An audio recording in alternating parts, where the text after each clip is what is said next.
Buenos días.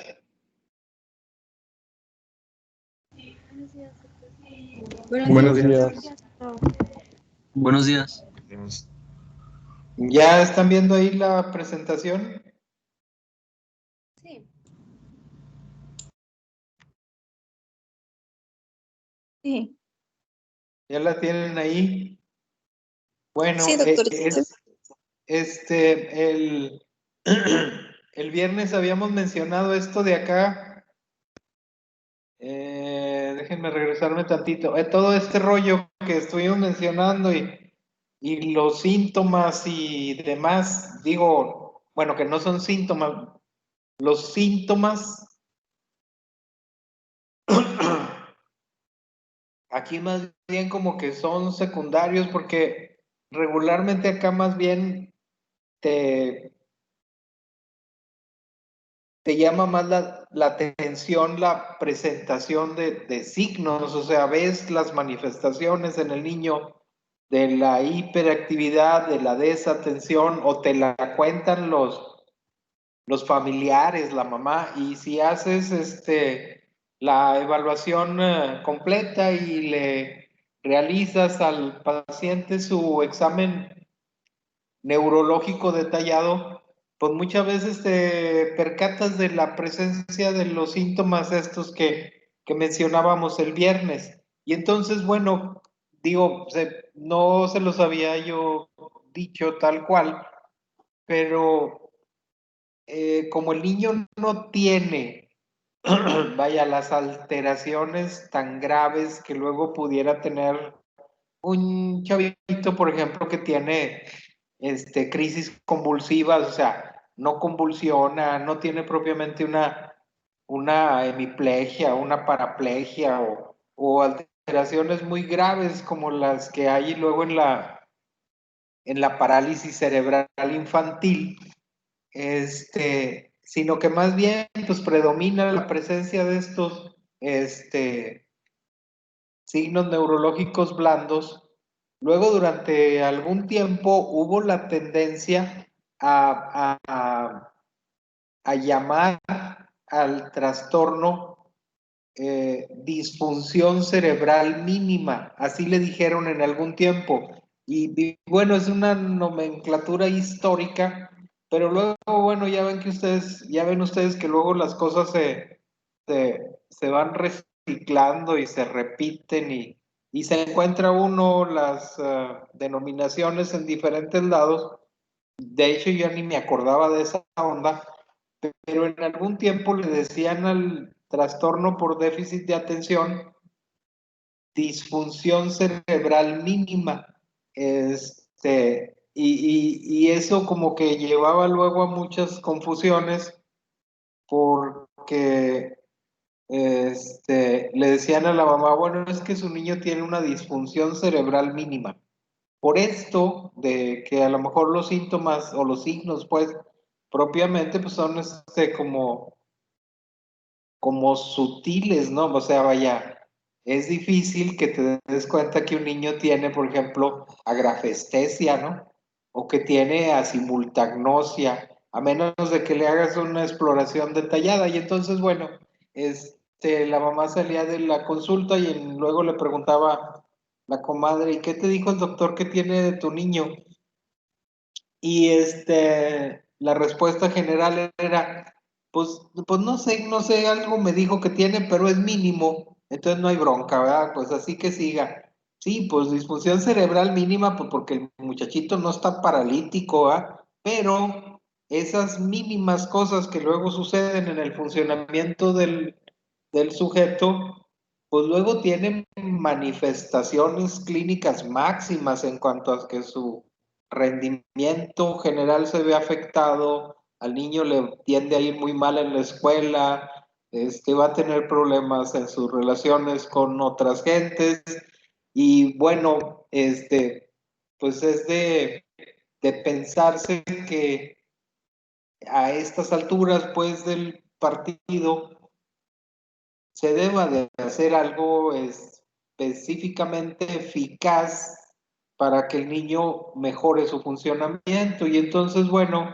todo lo que sigue aquí ya lo mencionamos o lo platicamos en cuanto a las cuestiones de las redes neurales y de las imágenes cerebrales y de los electroencefalogramas anormales, y el hecho de que a final de cuentas el diagnóstico en la actualidad sigue siendo un diagnóstico eminentemente clínico, ¿verdad? Entonces, pues hay que ver al chavito y hay que examinar su historia y cuál es la conducta actual para llegar al diagnóstico. Y de todas maneras, bueno, pues decíamos, hay datos que hablan de que las redes frontosubcorticales están alteradas, el niño tiene un metabolismo cerebral disminuido, bueno, en este caso el adulto ya pues, ¿no?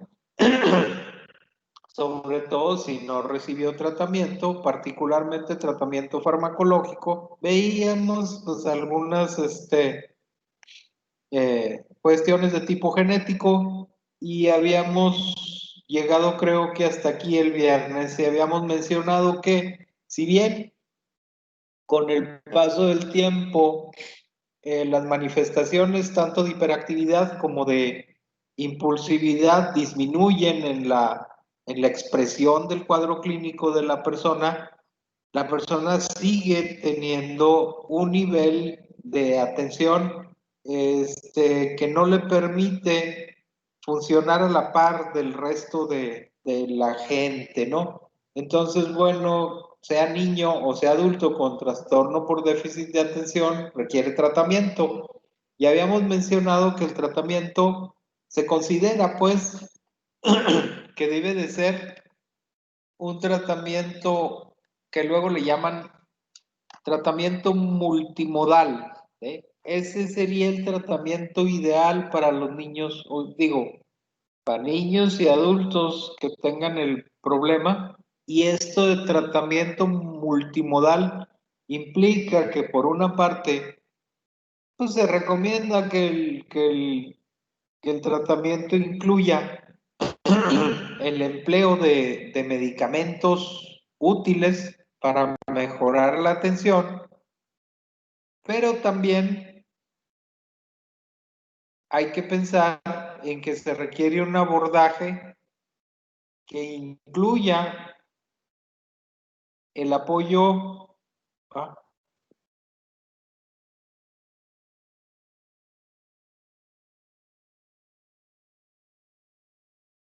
Algo sucedió acá. ¿Sí me están escuchando todavía? Sí, doctor. Creo que sí, ¿verdad? Sí, doctor. Bueno, digo, acá se me cambió la pantalla por otra cosa. Me salió acá un material porno, pero ese quién sabe dónde saldría. Les decía que hay que dar el medicamento, pero luego también hay que dar apoyo psicológico. Sí, eso es también muy importante.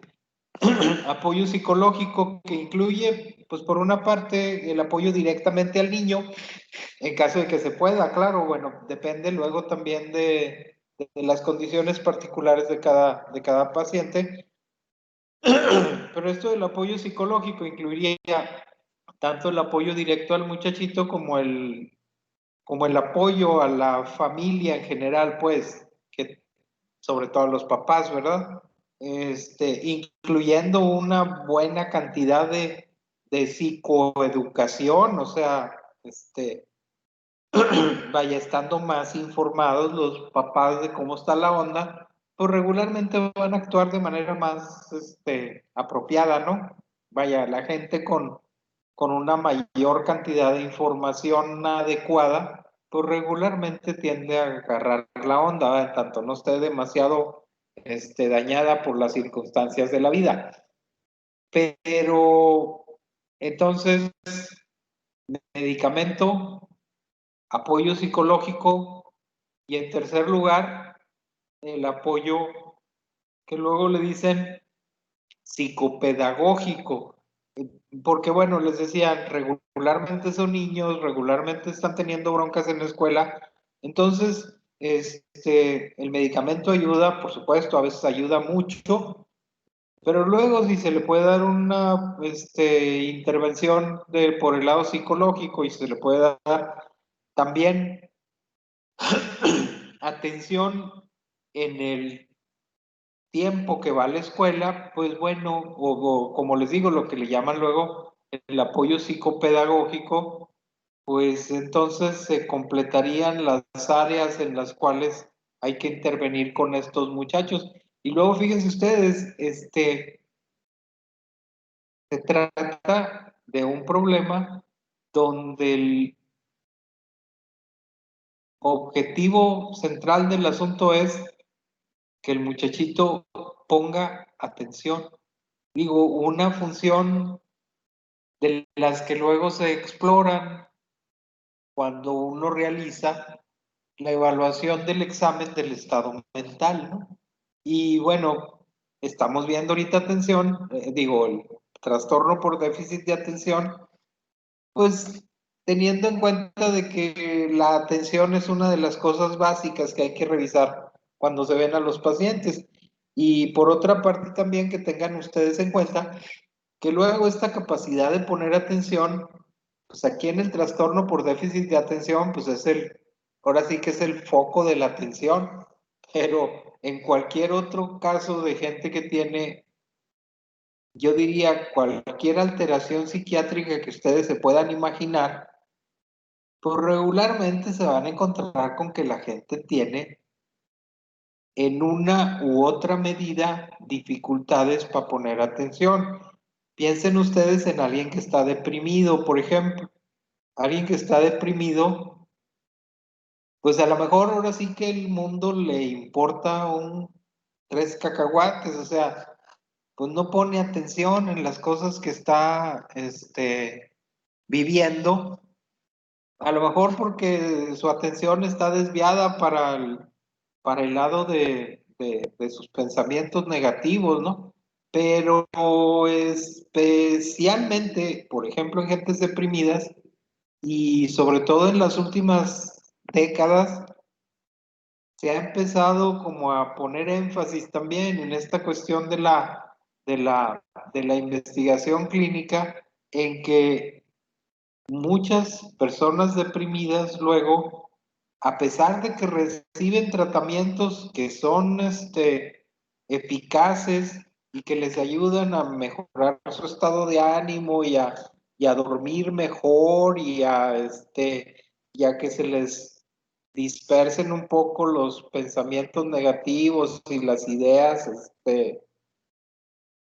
eh, suicidas que luego tienen y cosas que luego llaman mucho la atención y andan mejor de ánimo, pero luego se siguen quejando de que no pueden poner suficiente atención y de que no se pueden concentrar. Esto como parte del síndrome depresivo completo. Y entonces, bueno, eso es algo que se ha estado como viendo con más detenimiento en estos últimos años. Y se los menciono aquí por esto de que ahorita estamos viendo esta onda de la atención, ¿verdad? O piensen ustedes en gentes que tienen cuadros, el que acabamos de ver, ¿no? Un trastorno bipolar. O sea, alguien que anda todo desatado porque está pasando por un episodio maníaco, pues a lo mejor tiene dificultades a final de cuentas para enfocarse en las cosas básicas del funcionamiento diario. ¿Eh? O piensen en alguien que tiene TOC. A las personas con TOC luego les falla de manera muy importante las cuestiones de tipo de la manutención de la atención y de la cuestión, por ejemplo, de la memoria en las pruebas neuropsicológicas. Entonces, bueno, ahora sí que pónganle ustedes atención a eso. Pero bueno, estábamos acá con la bronca del déficit de atención específicamente, y acá, bueno, por el lado del tratamiento farmacológico, la opción que más relevancia tiene y probablemente lo que ustedes debieran de recordar ya de aquí a algún tiempo, cuando se les presente el caso de alguien que llega con una bronca de déficit de atención, es que los medicamentos que mejor funcionan son los estimulantes. Recuerden, no es depresión, ¿verdad?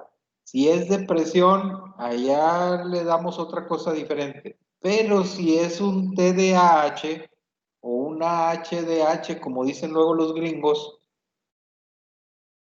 el tratamiento farmacológico gira básicamente en el empleo apropiado de estos fármacos estimulantes. ¿Por qué? Pues por esas razones que estamos mencionando ahí.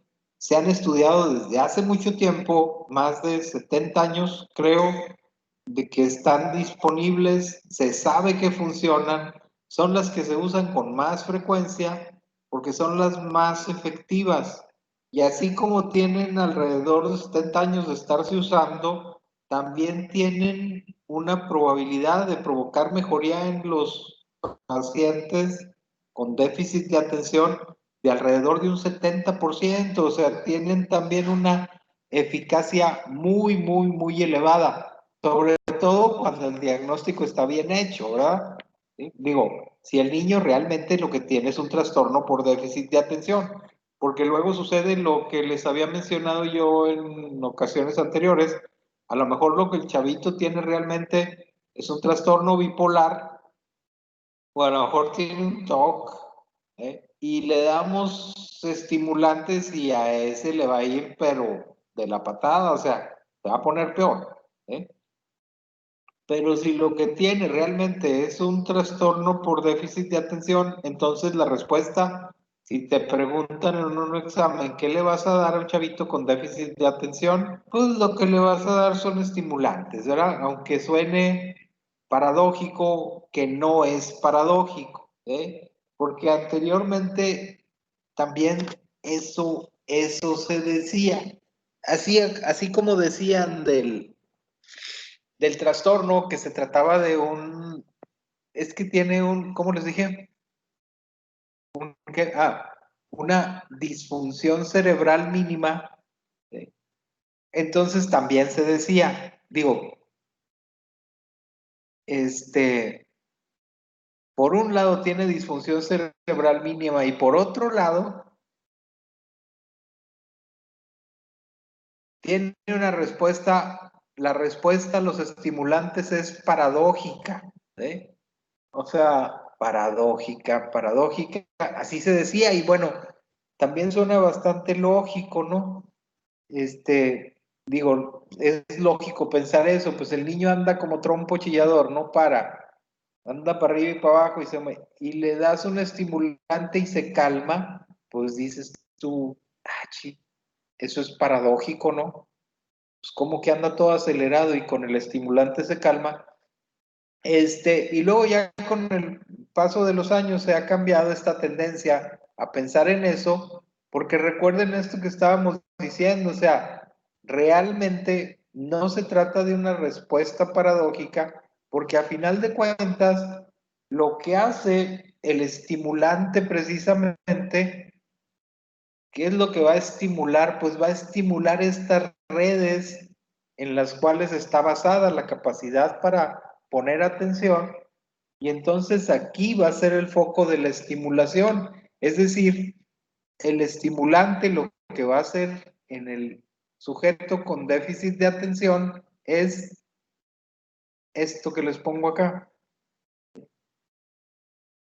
Va a estimular la capacidad del niño para poner atención, va a estimular la capacidad del niño para controlar sus impulsos y va a estimular la capacidad del niño para controlar su inquietud o su hiperactividad.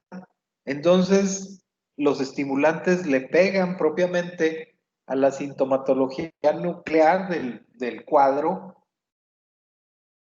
causando además que el niño mejore en su funcionamiento académico. Digo, es un hecho que las calificaciones del chavillo mejoran.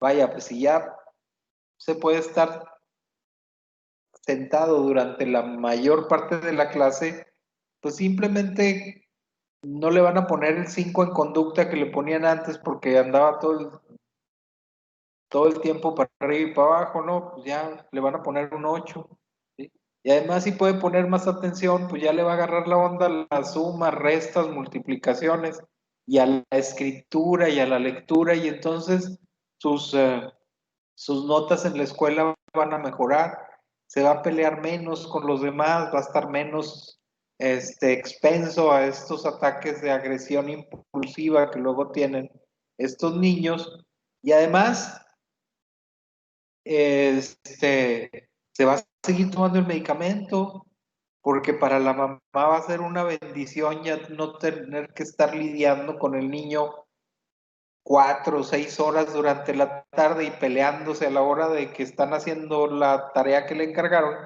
¿sí? La mamá ya va a estar más relajada, más tranquila, ¿sí? El niño se va a acordar de lo que le encargan en la escuela temprano en la tarde y ya no van a tener que andar a las carreras. Entonces, bueno, todo eso mejora el funcionamiento del chavillo. Ahora, les mencionaba yo, por un lado están los estimulantes como tratamiento farmacológico, así de primera línea, pues, pero no hay que olvidar el apoyo psicológico y el apoyo también que luego se llama psicopedagógico, ¿no? O sea, esta cuestión de también hay que atender ciertas necesidades particulares de estos niños en en el salón, pues, en el salón de clases, en el área escolar, ¿sí? Y acá, bueno, están mencionados algunas de las opciones. Vaya, no quiere decir que a un chavo con déficit de atención hay que darles metanfetaminas. Aquí nada más están mencionados como estimulantes en general, pues, ¿verdad? Y los clásicos estimulantes disponibles desde hace mucho tiempo, pues los pongo aquí por cuestión histórica y porque en algunos lados sí hay, aunque aquí no hay anfetaminas, pero son como que los clásicos estimulantes que luego se describen que funcionan para el déficit de atención. Se pueden usar anfetaminas, por supuesto, en los sitios donde estén disponibles, pero el estimulante que tenemos a la mano acá en nuestro medio básicamente es el metilfenidato. Funciona igual que las metanfetaminas, funciona bien para el déficit de atención. Probablemente, les digo, en nuestro medio sea el medicamento de primera elección.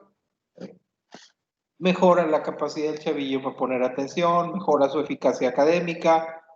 Los niños se tranquilizan, ¿verdad? Con el empleo de metilfenidato, o sea, se ven como más lentos, pues a veces, incluso en ocasiones hay algunos chavillos que hasta les da sueño también.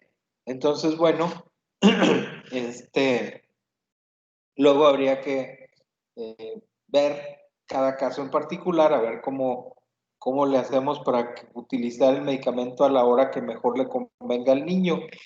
Pero entonces, en cuanto al metilfenidato, ahí les puse algunos nombres comerciales de los que están aquí disponibles,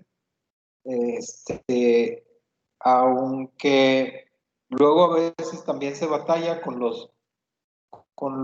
las diferentes presentaciones del metilfenidato, pero lo que podemos decir es que existe por lo menos una presentación de metilfenidato de acción inmediata, que a lo mejor esa sería la opción con la que pudiéramos empezar el tratamiento, ¿verdad? O sea, ver cómo funciona el chavillo con el metilfenidato de acción inmediata, con la ventaja ahí de que el medicamento se elimina muy rápido. Es decir, en menos de medio día ya se eliminó el metilfenidato que le diste en la mañana. Y el efecto, por supuesto, ya se le pasó al chavito.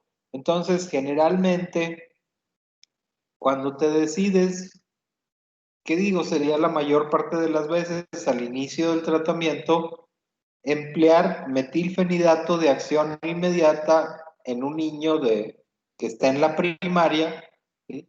Empezarle con dosis muy pequeñitas, a lo mejor los primeros días tal vez 5 miligramos de metilfenidato, para luego en unos pocos días ir subiéndole a lo mejor a 10 o a 15 miligramos por la mañana, ¿sí? De manera que se puede ir viendo cuál es el efecto que está teniendo sobre el funcionamiento del chavito ¿no? Y luego ya después, si estás utilizando este metilfenidato de acción inmediata, pues puedes empezarle no mucho tiempo después, otra dosis alrededor del mediodía, para que el efecto del medicamento se presente también durante la tarde, que es la hora que luego el chavito se va a poner a hacer la tarea muchas veces junto con la mamá. Entonces, bueno, si esto funciona después de un tiempecito, o sea, si después de un mes o un par de meses que ya viste cómo va funcionando la cosa, pues entonces sí ya le puedes cambiar y utilizar la presentación de metilfenidato de acción prolongada, ¿no? Es decir, que el chavito nomás se tome la cantidad que se tiene que tomar por la mañana y entonces el efecto se esperaría que dure durante las horas en que el chavito tiene que estar poniendo atención. Nada más que sí, con metilfenidato hay que tener la, la precaución de avisarle a la mamá que bueno, no de preferencia, más bien después de las 5 de la tarde ya no le dé el medicamento. ¿Por qué? Pues porque si se lo da después de las 5 de la tarde, regularmente pasa que, vaya, no deja de ser un estimulante, entonces, pues te tiene despierto, ¿no? Entonces, si te lo tomas ya más tarde, a lo mejor vas a batallar para conciliar el sueño por la noche. Y también eso le puede pasar a un niño que tiene trastorno por déficit de atención, ¿sí? Entonces, bueno, les decía, se puede utilizar metilfenidato, se pueden utilizar anfetaminas. Aquí en México en particular, se batalla para conseguir las anfetaminas, las clásicas, ¿no? Como el Aderol, que es dextroanfetamina, pero hace unos cuantos años salió una presentación de dextroanfetamina aquí en México que se llama lisdextroanfetamina, es decir, lisina dextroanfetamina, que quienes, pues sobre todo quienes promocionan el medicamento, dicen que es una maravilla, que funciona mucho mejor que el metilfenidato. Y tienen algunas bases para decir eso. Digo, es un estimulante y es una anfetamina, entonces seguramente va a funcionar bien en casos de trastorno por déficit de atención.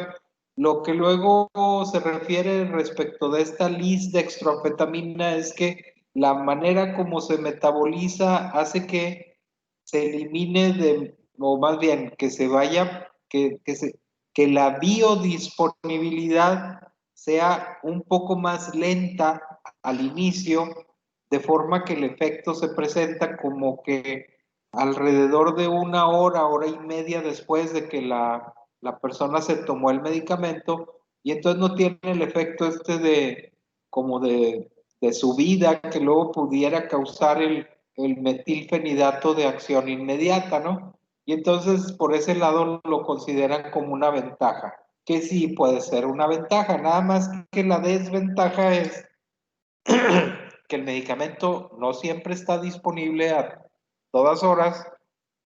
Digo, como que el abasto no ha sido muy parejo. Y por otro lado, como es un medicamento novedosón, pues es también bastante caro, pero pues bueno, lo mencionamos porque está disponible. Entonces, les decía, los estimulantes se pueden emplear para el trastorno por déficit de atención en el lado del tratamiento farmacológico. Y les menciono aquí, bueno, antes de que se me olvide, también en los últimos años apareció otra opción para el tratamiento del trastorno por déficit de atención, que es un medicamento que se llama atomoxetina. Atomoxetina también está disponible, está muy disponible para el tratamiento del déficit de atención.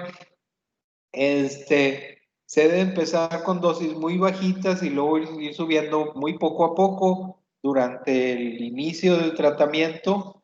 ¿Sí? Y sí funciona para el déficit de atención, nada más que los efectos que luego causa en cuanto a la mejoría, pues, de la desatención y de la hiperactividad, regularmente se reporta que se tardan un tiempecito más largo en empezar a presentarse que propiamente con los estimulantes. Sin embargo, atomoxetina también está disponible y también funciona bien para el déficit de atención. ¿Sí? Pero bueno, no es propiamente un estimulante, nada más que a final de cuentas causa más o menos los mismos efectos a nivel bioquímico que los estimulantes, o sea, aumenta la disponibilidad, sobre todo de noradrenalina, de dopamina y de serotonina en la hendidura sináptica. En ese sentido, en un inicio, por lo menos, pues tiene un efecto similar al que luego pudiera presentarse en general con los antidepresivos, ¿no? Nada más que hay que recordar, estos no son antidepresivos y estos, ni atomoxetina, ni metilfenidato, ni anfetaminas, se recomiendan para el tratamiento de los trastornos depresivos, así por lo menos de primera línea, ¿verdad? Entonces, bueno, tener eso en mente. Y les comentaba acá de las sustancias ilegales como estas, como como el cristal, el éxtasis o las metanfetaminas, pues en general, o la cocaína, que luego todas esas también son estimulantes, ¿verdad? Entonces, pues también hay quienes piensan que hay personas que se pueden automedicar, ¿no? Utilizando estos estimulantes cuando estas gentes tienen trastorno por déficit de atención. Y por supuesto, pues tampoco suena muy descabellado. Y de hecho, sí sucede, o yo creo que sí sucede. Alguien que ya de por sí tiene una bronca de déficit de atención y de repente empieza a utilizar cocaína, pues sobre todo al inicio del consumo puede que en algunas áreas su rendimiento mejore. Nada más que ahí está el problema de que luego la gente utiliza estas sustancias pues sin control, sin medida, luego no sabes realmente qué es lo que estás consumiendo, porque pues a lo mejor unas veces sí te darán cocaína, pero no sabes ni en qué concentración, y en otras ocasiones pues a lo mejor te darán alguna otra cosa, ¿no? Y por otra parte, con sustancias como por ejemplo el cristal, particularmente con el cristal, pues parece ser que además de todo, el cristal sí tiende a causar una una cierta medida de daño cerebral. Entonces, pues vaya, también son estimulantes, nada más que regularmente no vas a recomendarle a alguien que use cristal para mejorar el déficit de atención, ¿verdad? Porque luego en ese caso, pues regularmente los efectos negativos o dañinos tienden a sobrepasar a lo positivo que pudieran tener, ¿no? Entonces, eso por una parte. Recordar, pues son estimulantes y como tal, pues luego también hay una tendencia a generalizar la cuestión de que es que son drogas y te, te vas a convertir en drogadicto, incluso, pues por eso está ahí en la imagen incluido esa como propaganda que se la van a encontrar ustedes en muchos lados, luego sí le buscan de que hay muchas personas que están en contra de que se les medique a los pacientes que tienen déficit de atención, por ejemplo, con este medicamento que es el nombre comercial de una variedad de metilfenidato, ¿no? Este, pero bueno, es una de las cosas con las que luego se tiene que enfrentar uno también y poner pues la evidencia sobre la mesa de forma de que la persona esté lo mejor informada posible. Por supuesto, con mucha frecuencia nos vamos a encontrar a los papás que luego no quieren darle medicamento al niño y que quieren llevárselo exclusivamente con puro apoyo psicológico, por ejemplo, ¿no? Y bueno, pues eso luego ya es decisión de los papás del menor. La obligación de uno sería pues proponerles la información más actualizada a su disposición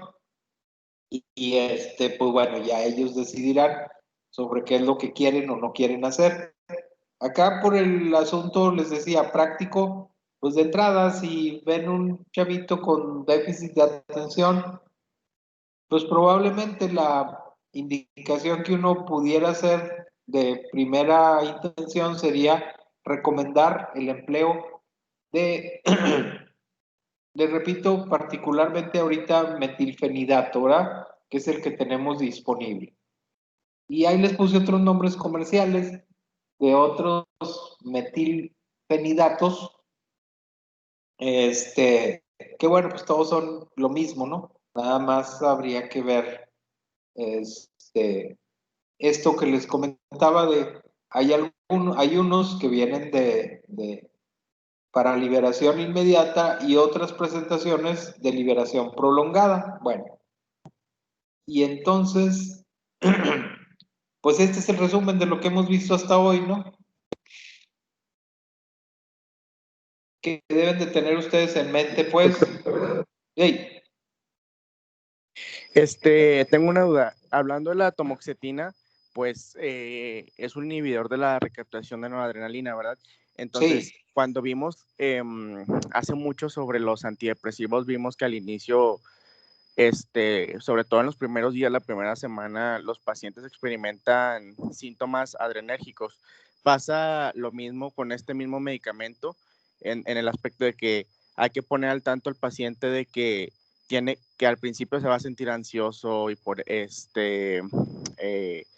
sudoroso, no va a poder dormir incluso, y con el tiempo, bueno, ya después de la primera semana se va a ir normalizando, ¿verdad? sí pasa digo, por eso les decía que con atomoxetina hay que empezarle con dosis muy bajitas, ¿eh? Hay que empezarle con dosis muy bajitas y luego irle subiendo muy paulatinamente, ¿eh? Pero igual, digo, igual que vaya, si a alguien le das estimulantes, le das metilfenidato, pues los primeros días, va a sentir a lo mejor, bueno, en los chavitos, más bien lo que en ocasiones puede pasar es que tengan como un poco de taquicardia, ¿no? Algunos así como que se lentecen un poquillo, ¿eh? Pero en general, por eso les decía de la diferencia de los estimulantes con la tomoxetina, cuando se hace bien el diagnóstico, luego, para el día siguiente que se empezó a tomar el metilfenidato, el chavito, la familia nota como que un cambio así dramático, ¿no? Cuando el medicamento funciona bien. Ahora, claro, por supuesto, se pueden presentar estas cuestiones como de aumento de la frecuencia cardíaca o de cierta inquietud, sobre todo al principio, pero hay que avisarle al paciente y luego irle ajustando la dosis, ¿sí? Y también esto que les decía, Por ejemplo, si le vas a dar metilfenidato al paciente, hay que recordarle a la mamá que nunca se lo dé después de las 5 de la tarde, porque luego si te lo tomas muy tarde, lo que te va a provocar muchas veces es insomnio, ¿sí? Entonces, bueno, igual con atomoxetina se pueden presentar algunos efectos activadores, pero en general, si la persona los va aguantando los primeros días, con el paso del tiempo se va acostumbrando y se va estabilizando el efecto del medicamento. Sí, sí es cierto, así pasa. Muchas gracias, doctor. Y bueno, digo, en resumen, recuerden esto, ¿no? La etiología es compleja, hay una base neurobiológica corroborada. Por supuesto, el componente genético pues es abundante. Y si decimos que hasta un 7% de niños en edad escolar tienen déficit de atención, pues entonces ahí hagan ustedes el cálculo a nivel mundial, ¿no? Seguramente habrá millones de personas con esta bronca. Lo otro que les mencioné también, sigue habiendo manifestaciones, aunque el sujeto ya no sea niño, y obviamente que muchas áreas del funcionamiento se van a ver afectadas. Entonces, bueno, todas estas cosas pues nos dicen que pues hay que conocer el trastorno y hay que saber luego, en el mejor de los casos, qué es lo que podemos hacer para ayudar a las gentes que luego tienen estas broncas, ¿no? Y pues yo creo que por hoy ahí le dejamos y continuamos mañana. ¿Eh? Sí, doctor. Gracias. Ok, doctor, hasta mañana. Gracias.